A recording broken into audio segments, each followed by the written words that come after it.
Hi, this is Dalia at Kaizink. I'm going to show you a way that I started to eliminate motion when loading caps.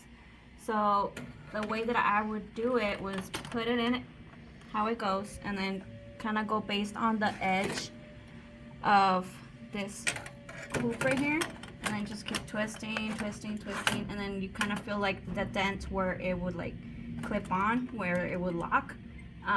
But I noticed that sometimes I wouldn't put it straight enough, so once I would go in and I would have to go back and forth trying to figure out to go straight so it would lock in place.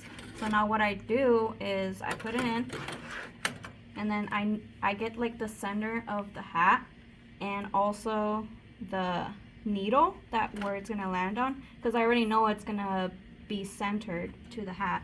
So all I do is look for the center and then push it in, and then it's already ready to go.